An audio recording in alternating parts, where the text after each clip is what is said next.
Hey everybody, welcome back to Scooby-Doo Review. It's where I talk about Scooby-Doo and Guess Who, off the cuff, no script here, just talking about what I think about the latest episodes. And we have some exciting new episodes here. First off, we had the Mr. Peoples episode. Basically, the gang goes and meets Wanda Sykes, who's like this comedian, actress, she writer. She does a lot of stuff. I don't really know much about her. Apparently she is a big deal though. I have a couple family members. I'm like, do you know who Wanda Sykes is? And they're like, yeah, she's really funny. And I'm just like, oh, okay, well, she showed up in an episode of Scooby-Doo. She was all right for the most part. I just don't know what she's done. I've never seen anything she's been in. That's kind of how at least half of these guest stars are probably going to be for me. But overall, it was a solid episode. You got this random monster. I think I said in the previous Scooby-Doo review that that so far, like the monsters themselves and the mystery, they're not exactly top tier Scooby stuff, but it's all about the character interactions, and the gags, and just seeing how these guest stars intertwine with the gang. And that's no different here because Wanda Sykes, as it turns out, knows Scooby-Doo personally. Apparently, she was a judge at a dog show, and Scooby entered, and he's just being his normal, goofy self. I'm a pointer. I'm a boxer. And she actually wanted to adopt Scooby, but he turned her down because he couldn't leave his Shaggy. Like, Scoob, you turned down being adopted by Wanda Sykes for me? You're my Raggy.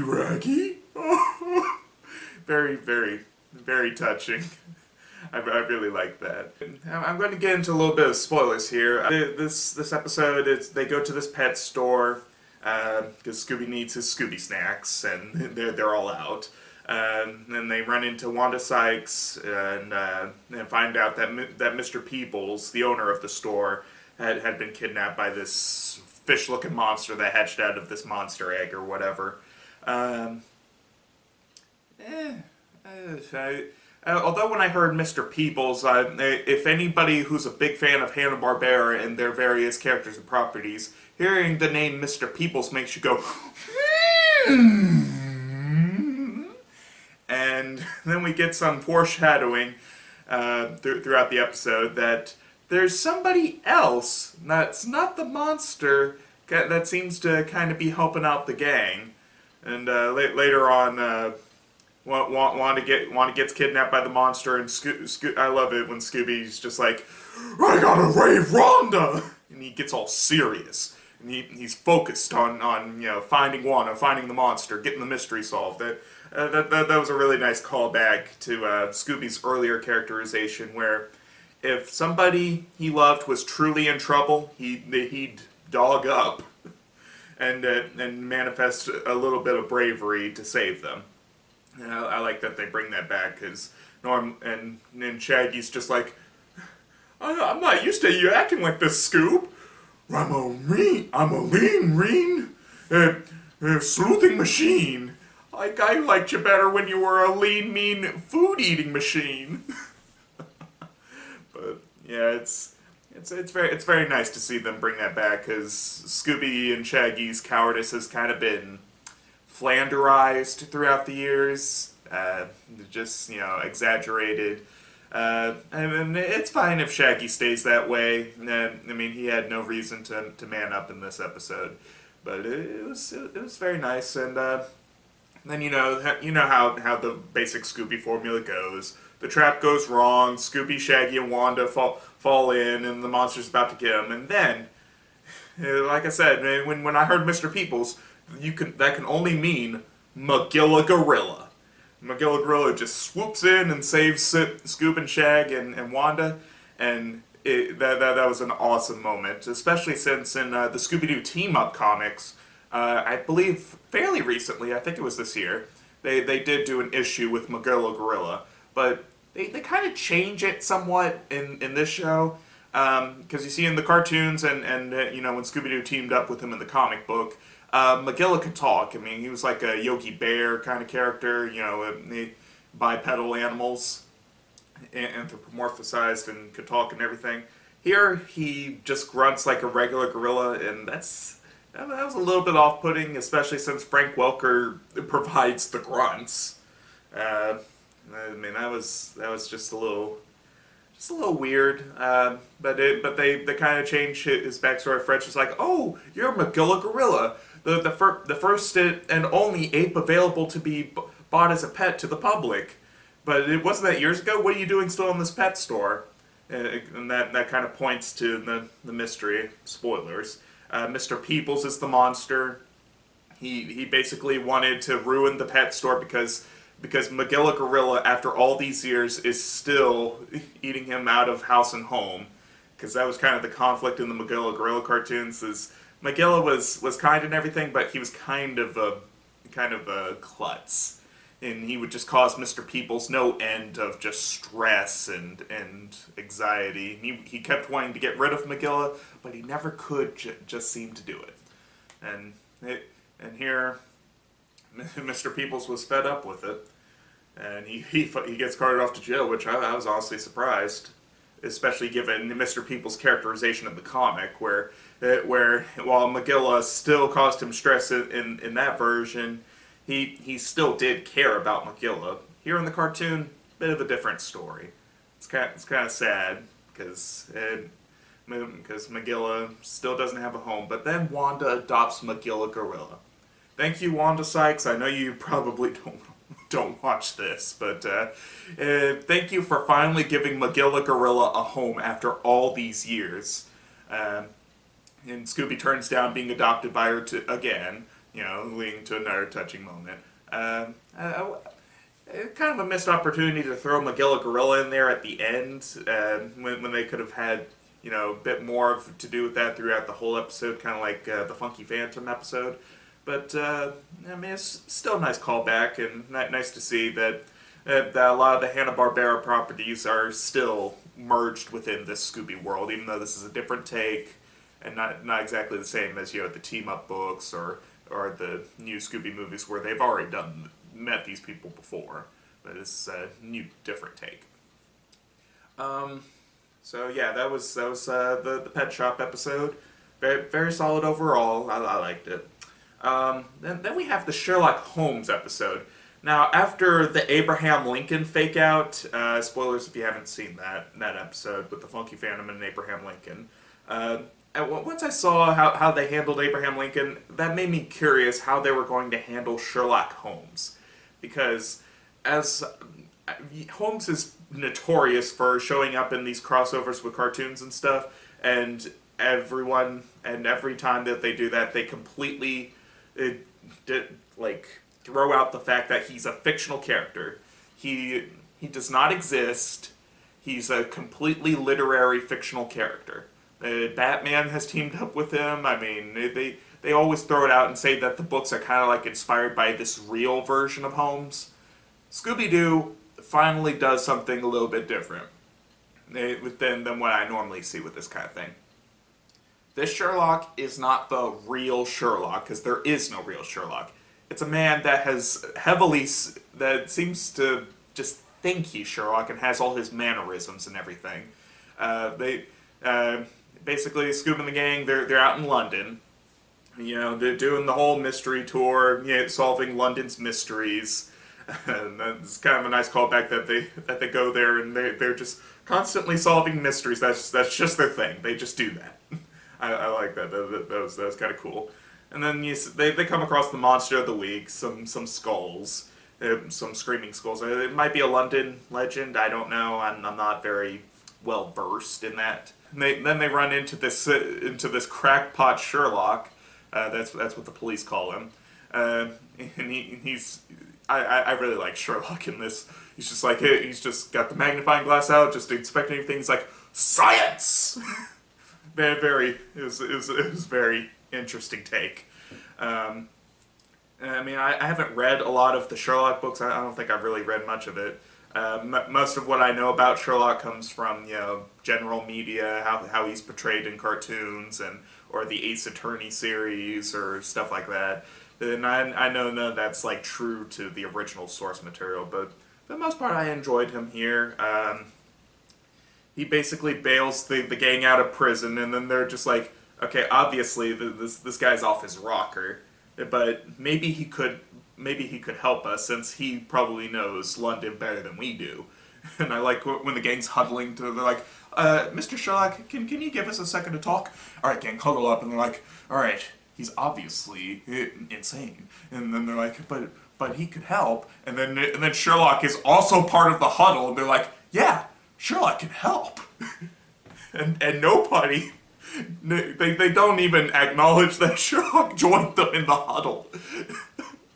It's they do this a couple times. It's funny, and he seems a bit delusional because he starts calling Velma Watson, and she completely is fangirling the heck out of that. She's like, "I'm Watson." She's just like bathing in the limelight or whatever. I don't think that's the right word, but she's just like, "Ee!" And then that's adorable. And he keeps calling Shaggy like Mrs. something or I'm sorry, it's a Sherlock character. I don't know, but basically like this nanny or maid. I think it might be a maid or some kind of housekeeper. And Shaggy's just like, seriously, dude. But there's a surprising bit here that they show in the episode. Shaggy and Scooby-Doo are actually huge Sherlock fans. Apparently, they've read all the books. They keep referencing different Sherlock stories like throughout the episode, which is kind of surprising because you wouldn't expect them to be Sherlock experts. I kind of like that because it's like a bit of a kind of ties into some things that they've done in previous series, where when Shaggy and Scooby aren't like constantly, terrified by monsters or criminals or being distracted by food, they're usually actually pretty competent at mystery solving, and so that's kind of nice to show that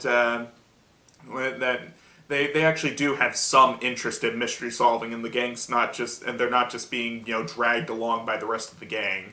They actually do have some interest in mystery solving, but even though they don't like the cards that they're dealt with often, being the bait and everything. I like that. It's nice. It's nice. We get, I mean, the overall mystery. I mean, it's kind of obvious. Literally, anytime there's kind of a mystery in London, guess what they're after? The crown jewels. I mean, I was saying to Logan, I'm like, hey buddy, guess what the monster of the week is after in London? The crown jewels. The crown jewels. Yeah, it's easy. But Shaggy kind of has like a burst against Sherlock because he kind of gets fed up with being called like this character and Sherlock's delusions, and we see Sherlock kind of break down a little bit. He doesn't fully acknowledge that he's putting on a facade. He's just kind of put off by Shaggy like defying his delusions because he wants somebody to bounce off of. Because he's doing this all alone. He doesn't have any friends. But he has like all these witty comebacks and remarks and stuff, and he wants an audience, somebody to bounce off of him, which he finds in the gang. And that was kind of an odd moment. And Velma's just like, Shaggy, no! And then after the mystery is over, I'm not going to get into that because it's, like I said, the mystery itself, there's nothing to it. But the character interactions and the gags, top notch. They go and have breakfast with Sherlock, and he kind of just disappears. And tells Velma, still calling her Watson, to never give up, even when others don't believe in you. Science.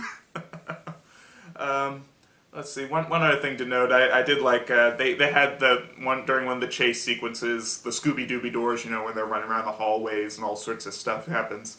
There's like this one funny moment where Fred and Shaggy are like dragging the sword in the stone, and Scooby's just like on top of the stone trying to pull out the sword, and I'm just like, okay, that's that's pretty funny and insane that they're just like, we gotta lift that monster. And it was just kind of funny.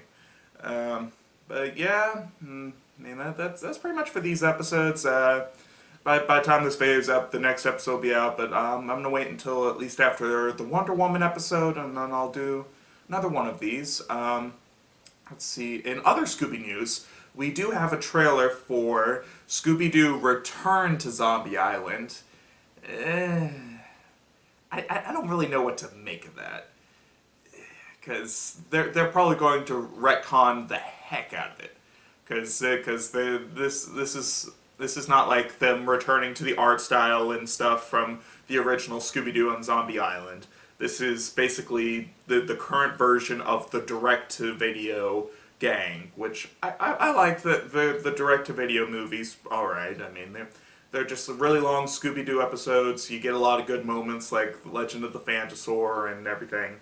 But for this, I don't really like the idea of this, because they go back to this island and they're like, oh, the one of our unsolved cases, and I'm like, but you solved the case, unless you're talking about the supernatural aspects of it, which were real supernatural.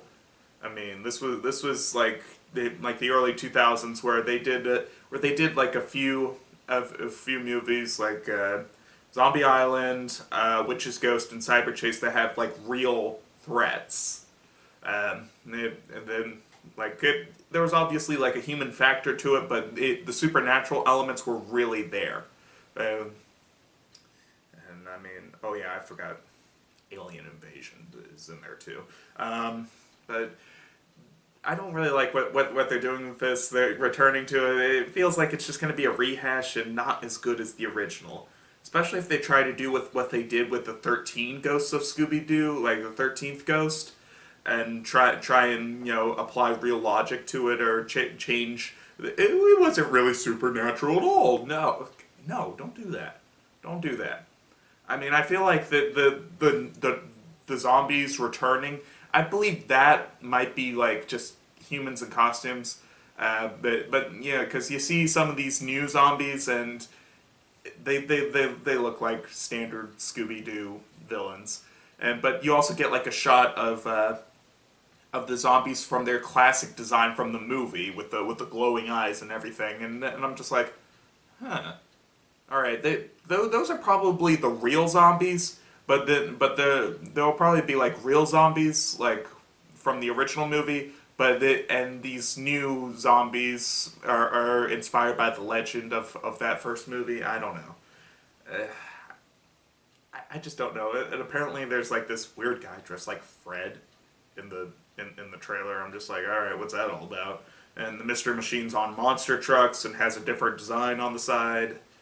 I don't know what this is all going to be about. I'm not going to judge it until I fully see it, though. But it's kind of a mixed bag for me at the moment. Also, one last thing. The new Scoob movie, basically a CGI animated theatrical Scooby-Doo film, is in the works. It's been in the works for a few years now. They finally have a poster, and we see Scooby-Doo's design. I'll just throw it up. He looks fine. From what I've read about it, though, I don't really know how to feel about this. Because they're going to be changing some things up. It's another origin story of how Scoob and the gang got together. But it also has other Hanna-Barbera characters, because they're going to be, like, stopping Dick Dastardly, and Captain Caveman's in the movie. So is Dynamite and everything, and I'm just like, what? Because apparently this is supposed to kickstart some sort of Hanna-Barbera cinematic universe.